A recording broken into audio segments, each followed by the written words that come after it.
Now in this sutta, Buddha says, on one occasion the Blessed One was dwelling at Saketa at Kalaka's park.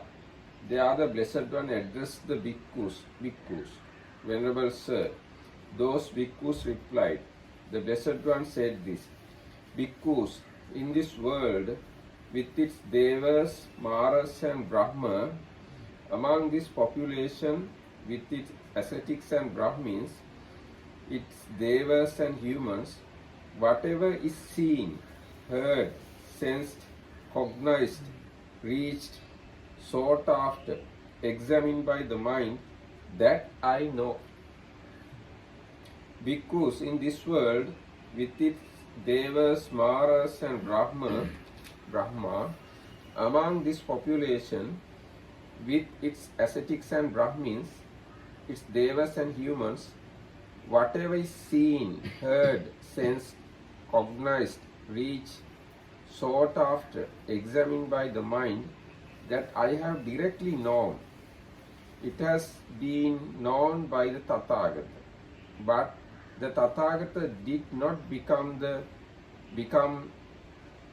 subservient to it. Because if I were to say, in this world, with its devas, etc., whatever is seen, heard, sensed, cognized, reached, sought after, examined by the mind, that I do not know, that would be a falsehood on my part.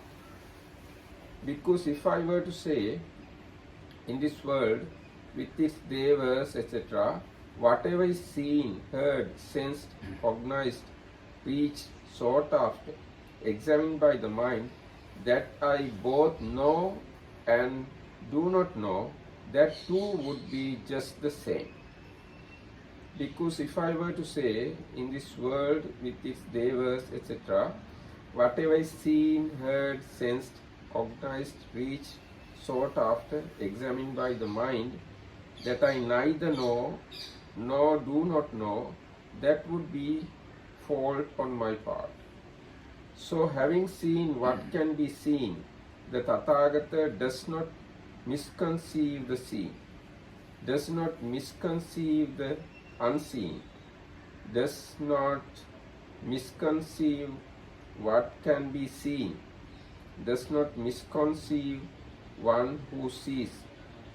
Having heard what can be heard, he does not misconceive the heard, does not misconceive the unheard, does not misconceive what can be heard, does not misconceive one who hears. Having sensed, having cognized what can be cognized, he does not misconceive the cognized, does not misconceive the uncognized, does not misconceive what can be cognized, does not misconceive one who cognizes. Thus, bhikkhus, being ever stable among things seen, heard, sensed, and cognized, the Tathagata is a stable one. And I say, there is no stable one more excellent or sublime than that stable one. Amid those who are self-constrained, the stable one would not posit as categorically true or false. Anything seen, heard, or sensed clung to and considered truth by others. Since they have already seen this dart to which people cling and adhere, saying, I know, I see, it is just so, the Tathagatas clinging to nothing. So it's good to study this sutta further. So this Anguttara 3, which numbers? This is Anguttara, actually fours, Anguttara categorized as ones, twos, threes, fours. So this is fourth and 24th sutta. So through this you can have kind of idea about the Buddha. So we have been discussing what ignorance is, and if we don't know what are the abstinence, this is ignorance in us. We have to know what are the abstinence.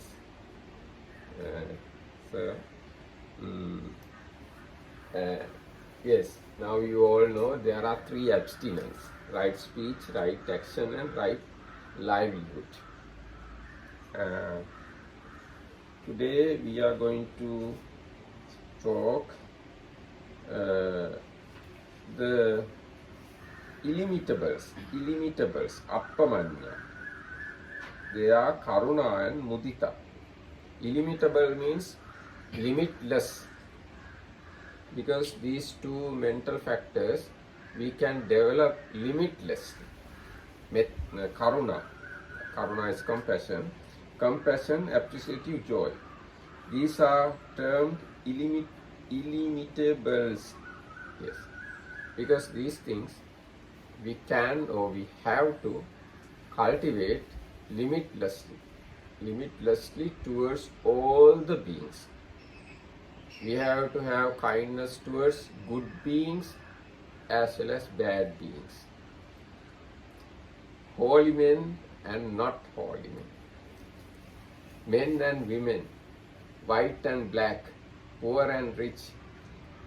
Towards all the beings we have to spread our kindness. Here actually kindness, compassion,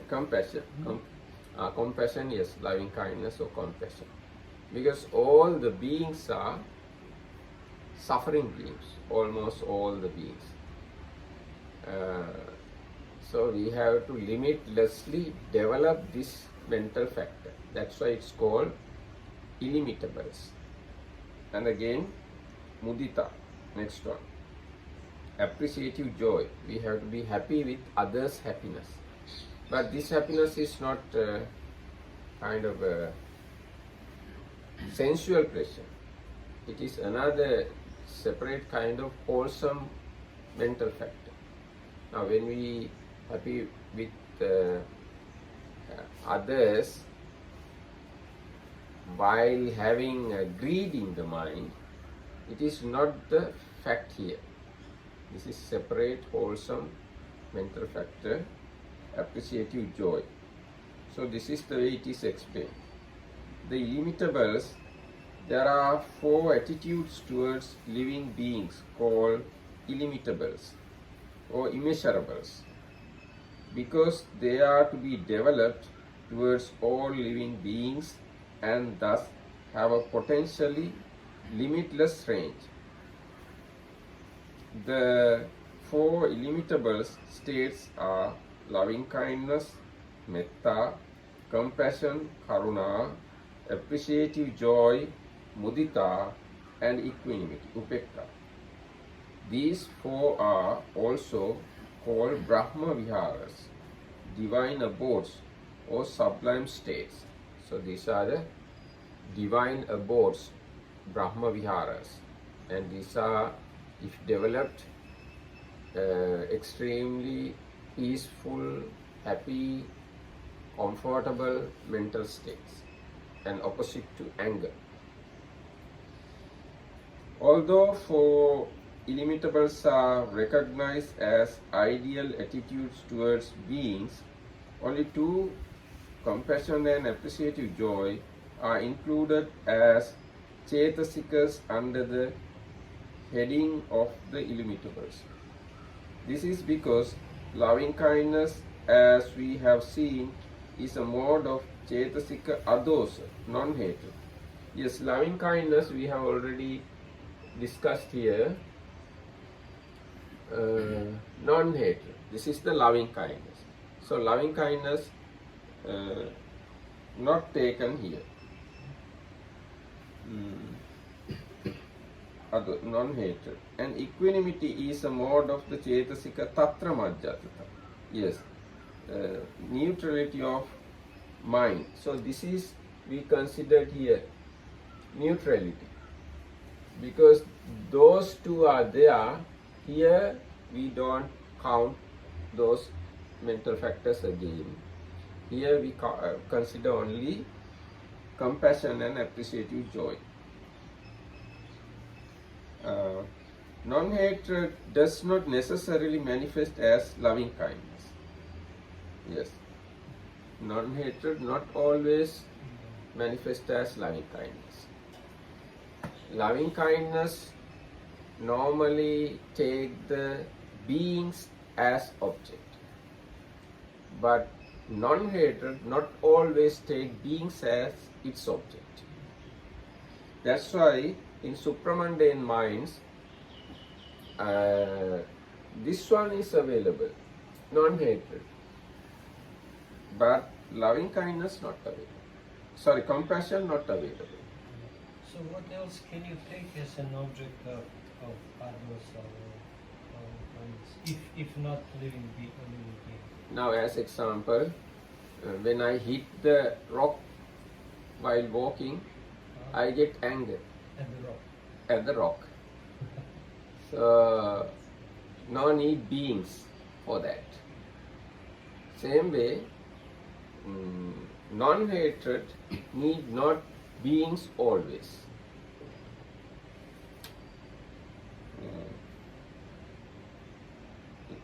It can appear in other modes as well. This is the thing. Non-hatred does not necessarily manifest as loving kindness. It can appear in other modes as well. But when loving kindness does arise in the mind, it does so as manifestation of the Cetasika non-hatred. A similar relationship holds between the Cetasika neutrality of mind and the sublime state of equanimity as impartially towards living beings. So this case is common for the equanimity also. So neutrality no need always beings. But for Upekka, when we take Upekka Brahma Vihara, sublime abode equanimity, you need beings.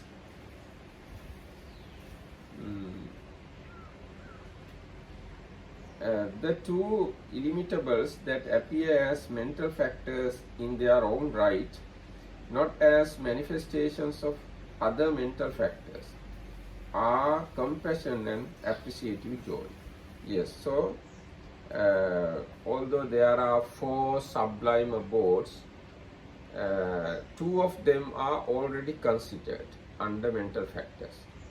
Now only these 2, compassion and sympathetic joy, are to be considered, and these 2 mental factors, as I said before, not available in supramundane minds.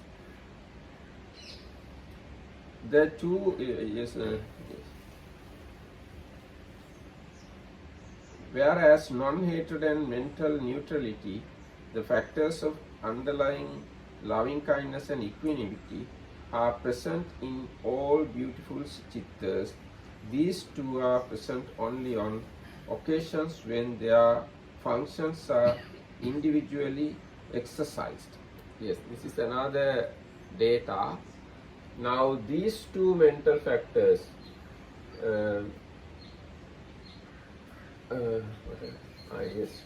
non-hatred and neutrality, available in all the minds, all the wholesome minds.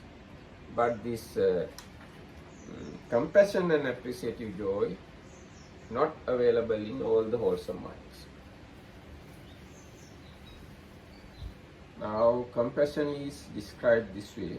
Compassion, karuna, or compassion has the characteristic of promoting the removal of suffering in others. Yes, its function is not being able to bear others' suffering. So it's good to understand these qualities. Not bearing others' suffering is the kindness or the compassion. It is manifested as non-cruelty. Its proximate cause is seeing helplessness in those overwhelmed by suffering. It succeeds when it causes cruelty to subside, and it fails when it produces sorrow. This is also important. Sometimes people think they are kind and they cry because of others' pains. This is kind of wrong way. There is no sorrow in kindness. There is no sorrow in compassion. Sorrow is manifestation of anger. So kindness sometimes looks like sorrow, but sorrow is unwholesome, kindness is wholesome. Then the appreciative joy, mudita, or appreciative joy has the characteristic of gladness at the success of others. Its function is being unenvious at others' success. It is manifested as the elimination of aversion. Its proximate cause is seeing the success of others. It succeeds when it causes aversion to subside, and it fails when it produces merriment. This is the thing I wanted to say. Although there is joy, it shouldn't be merriment. Merriment is something unwholesome. But sympathetic joy is, although joy is there, it is wholesome. So this kind of subtle aspects are there in these mental factors. So I think now everybody could understand. So in other words, the mudita looks like has some boundary where at a certain point you have to stop with the joy, something like that? No, you need not to stop joy, but you have to stop merriment. Mm-hmm. Joy is there always with this mental factor, and you can develop it boundless. So That's why merriment would be an excessive joy. Then. merriment would be Of going life. together with sense pleasures and greed. Okay. But this thing does not go together with greed. And you can develop joy and develop sympathetic joy limitless. Because according to Buddha's teaching, now if you look at, let's say, this is our western direction. So in this western direction, there is no limit. According to Buddhism, there's no beings are there. We can't say that too. And in the eastern direction, there are no limit of beings. And now when it is west and east, so here is the south, no? East, north.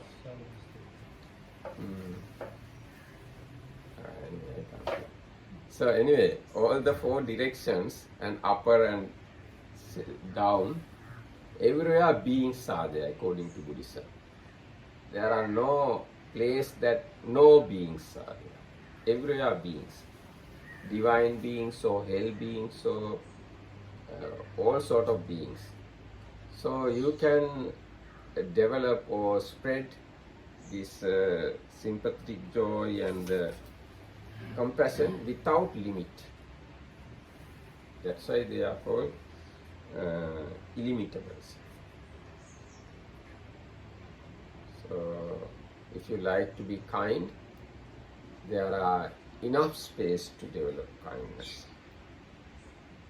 Without limit we can develop our kindness, and without limit we can develop our sympathetic joy, and without limit we can develop our loving kindness also, and equanimity.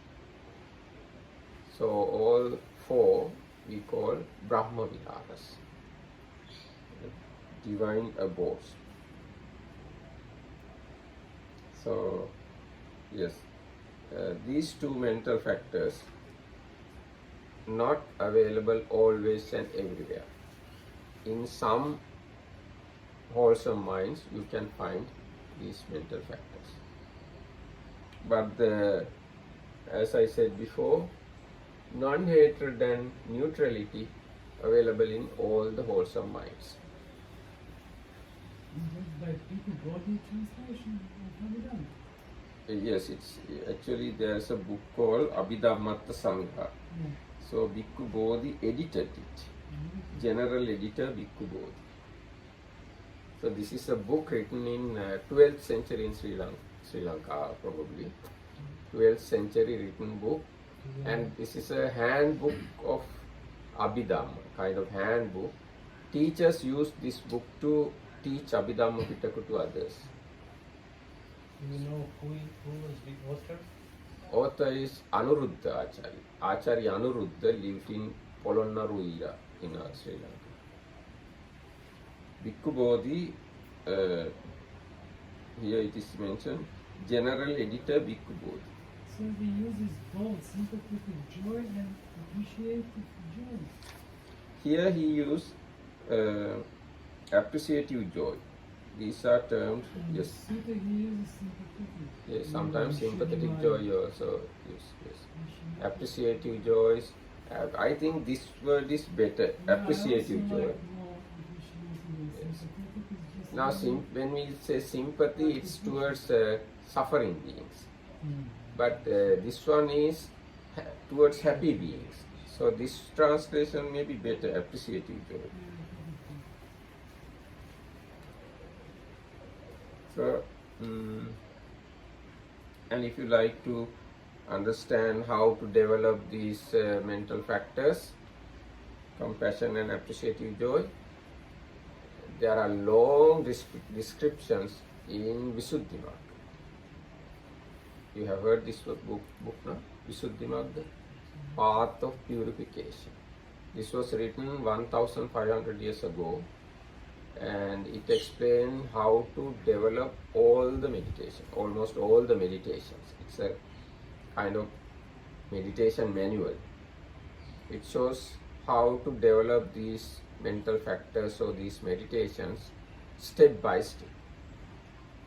And if we take these mental factors not as meditation,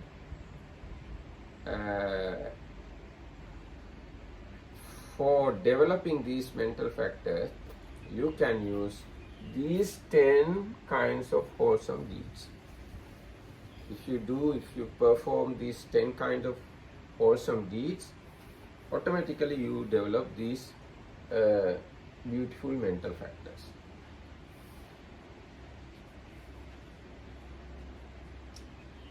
And I got one appreciation from Alexandra also regarding this class.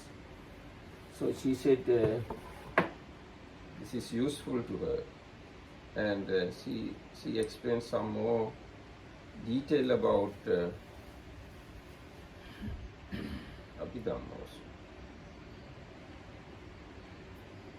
She is a Croatian British. Really? Croatian German British.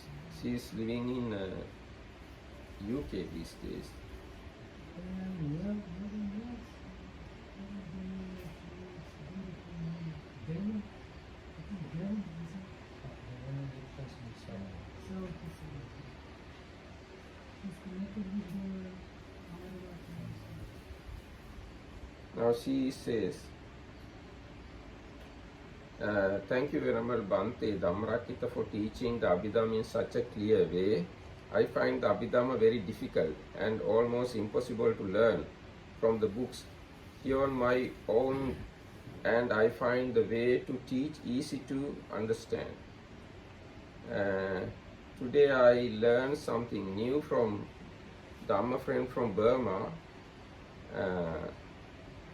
He told me about 500 bats who heard the Abhidhamma whilst they lived in the cave. Even though they didn't understand any of it, the power of hearing the Abhidhamma helped them to have favorable rebirth. born in America instead of Burma. The Venerable Sariputta taught the Abhidhamma to his 500 bhikkhus disciple. The Venerable Sariputta, having learned the Abhidhamma briefly from the Buddha daily, taught it in a form neither too brief nor too elaborate to his 500 bhikkhu disciples, who had been common bats in a previous existence. This is a short account of their previous life. They were little common bats dwelling in a cave, hanging down from its roof in the time of the Buddha Kassapa. They heard the recitation of the Abhidhamma by two bhikkhus who were well versed in the Abhidhamma. They had not even the slightest idea of what was meant by the waxing and waning of the moon, but their attention was drawn to the recitation of the Abhidhamma by the bhikkhus, pleasant, harmonious tone. The bats had no idea of what was meant by Abhidhamma, the aggregate sensation, dhatu, elements, truths, not even the waxing and waning of the moon. But since the tone of the recitation by bhikkhus served as a good object of their dying consciousness, for the following life, they were reborn in the plane of Devas. They enjoyed the life of Devas from the time of Buddha Kassapa up to the time of Buddha Gautama, not being born even once in the lower planes of vows. At the time of the present Buddha, they were reborn in the world of humans. They witnessed the twin miracle which aroused their faith and devotion and made them receive ordination under the personal supervision of Venerable Sariputta. Every day Venerable Sariputta taught them the Abhidhamma in a fairly extended form of what he had learned from the Buddha in an abridged version. The preaching of Abhidhamma by Buddha in the world of Devas came to a close simultaneously with the completion of the full study of Abhidhamma taken up by the 500 bhikkhus under the Venerable Sariputta in the world of humans. Every day, the Buddha informed the Venerable Sariputta of the nature and extent of the Abhidhamma taught by himself and the nature and extent of the Abhidhamma taught by the created Buddha in the Tavatinsa, and instructed him to teach his 500 disciples as necessary. Before he returned to resume preaching from the point where the created Buddha had concluded. From the Great Chronicle of Buddhas by Venerable Mingun Sayadaw. I thought this would be, so she says, I thought this would be a nice thing to share, especially for fellow yogis like me, who are not born in a Buddhist country and who may not have the opportunity to learn these things. I am sure Sri Lankan fellow yogis know all this. So if the bats benefited so much, even though they understood nothing, there is a really good chance for us. I hope you didn't mind me sharing this with metta to all of you, Alexandra. So Alexandra is very happy to learn Abhidhamma. Was this preaching of Abhidhamma? I thought it was pretty soon after the Buddha's life. This is happening 7 years after Buddha's attainment of Buddhahood. And the twin miracle. Hmm? And the twin miracle. Yes, now twin miracle happened just 7 years after Buddha's attainment of Buddhahood in month of July. So after the twin miracle, he went to the Tavatinsa world to preach Abhidhamma to his mother, and he preached Abhidhamma continuously 3 months without breaking. And but every day he come to the human world to get food. And when he come to the human world, he created another Buddha image to continue the Abhidhamma preaching. So And when Buddha came back to the human world to get food, Venerable Sariputta meet the Buddha, and Buddha teaches Venerable Sariputta very briefly what he did teach that day. Then Venerable Sariputta Venerable Sariputta, yes, teaches these 500 bats, now disciples, much elaborately than Buddha taught him. Buddha taught very briefly. Venerable Sariputta taught in a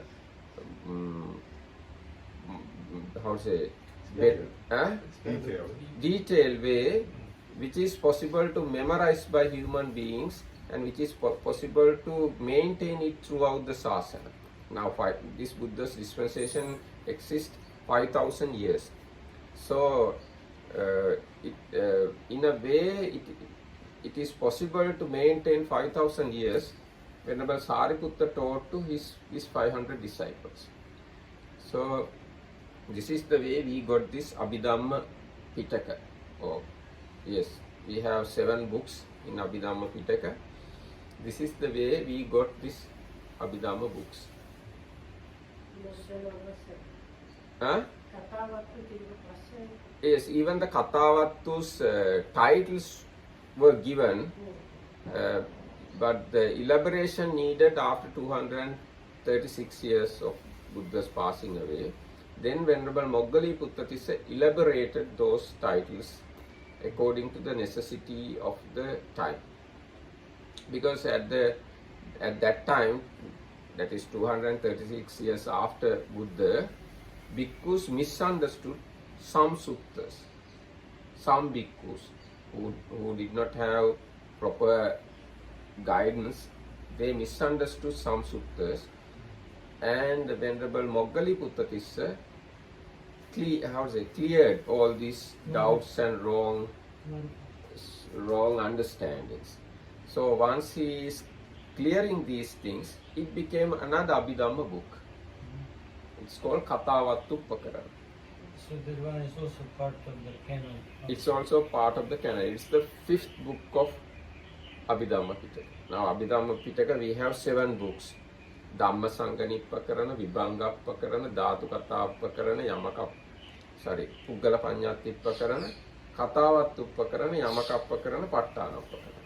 So this 5th book is the talks given by Venerable Moggaliputta Tissa. This happened at the 3rd Sangha Council held in Patna or Patliputra, supported by Emperor Asoka, and 1,000 monks participated for this occasion, and 1 year continuously recited or things were going on. So this is the way Abhidhamma came to our hand. Why so popular in Burma? Yes, I think they understood the value of Abhidhamma. That's why it is so popular.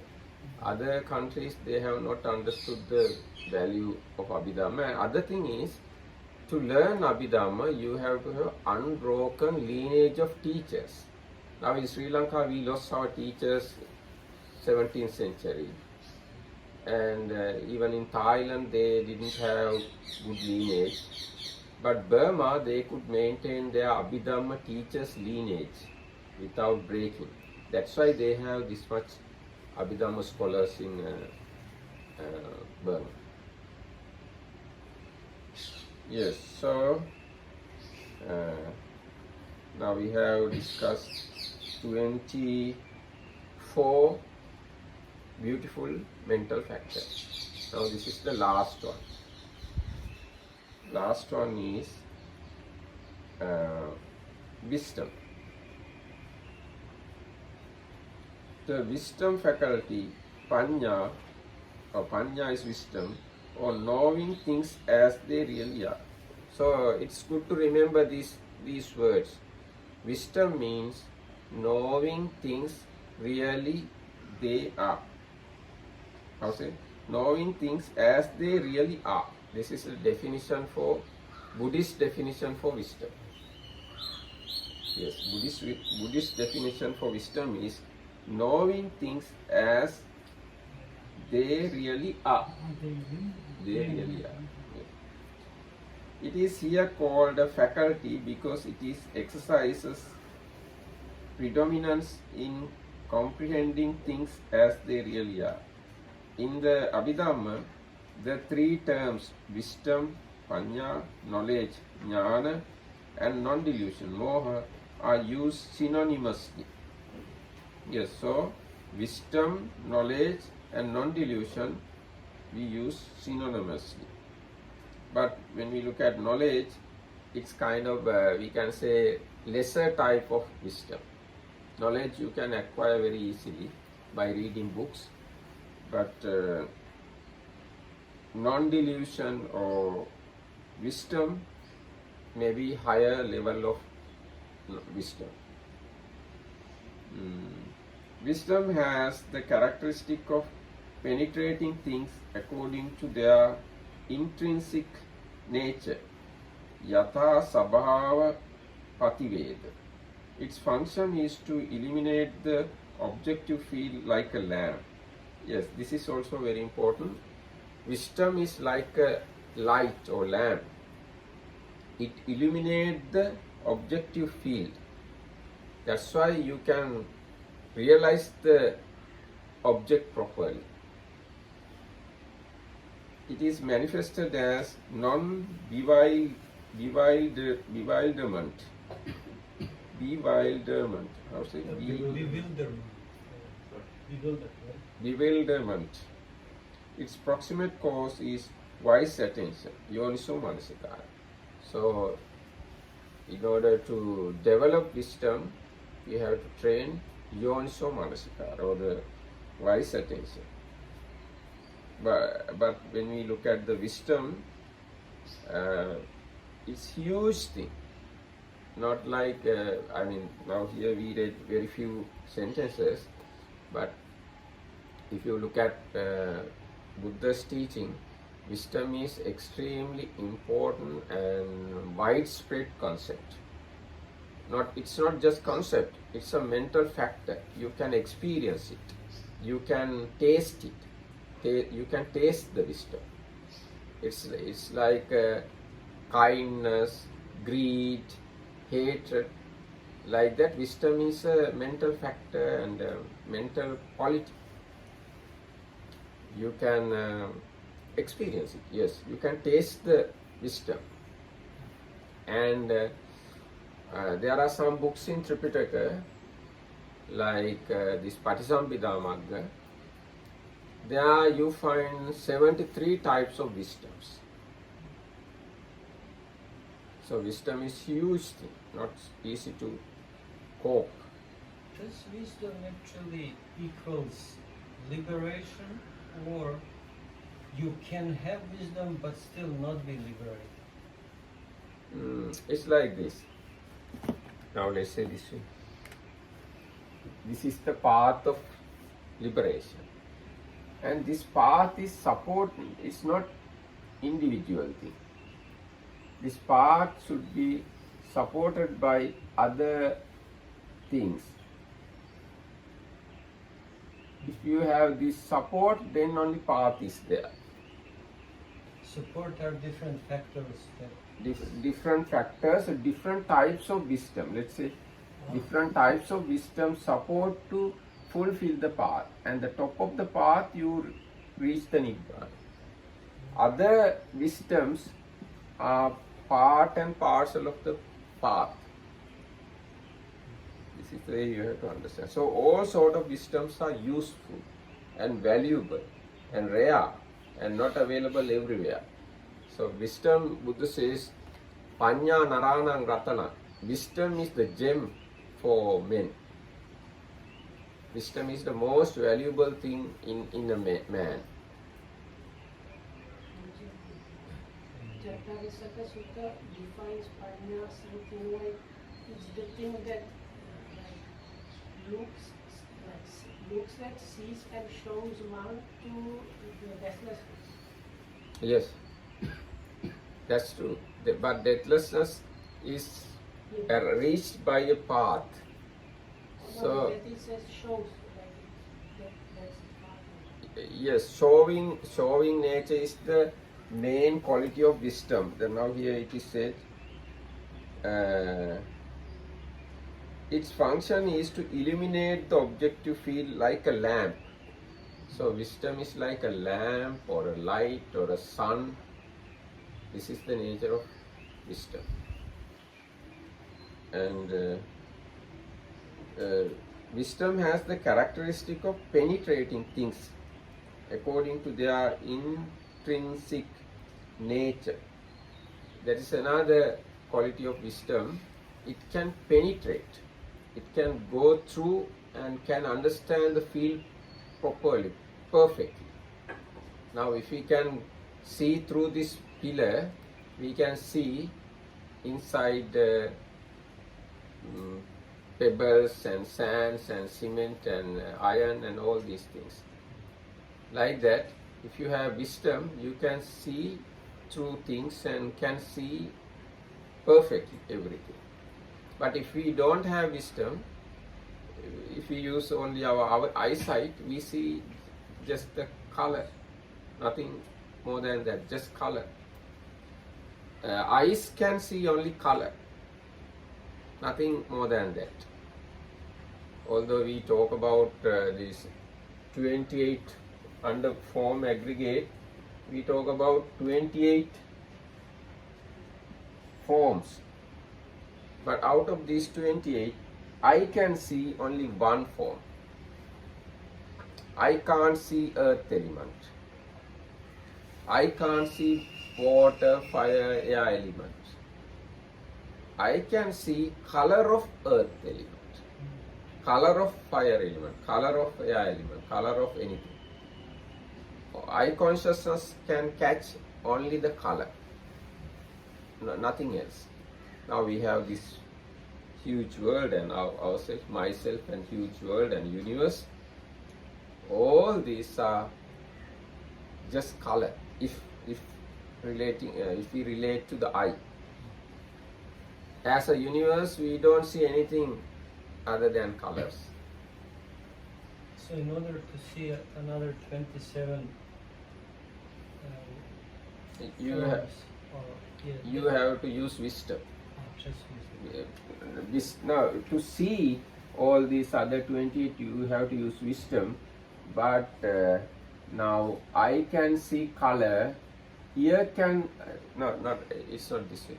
Consciousness actually. Eye consciousness can cognize color only, nothing more than that. Ear consciousness can cognize sounds only, nothing more than that.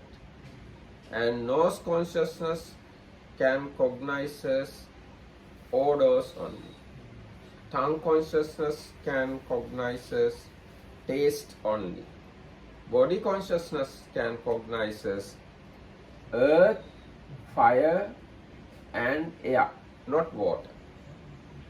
Body consciousness can cognize these three, that means touches.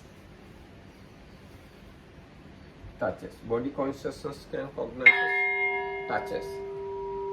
And all these things, as well as all other 28 forms, can understand or see or recognize by the mind. Mind means wisdom, not only mind. If you have just very normal mind, you can't cognize.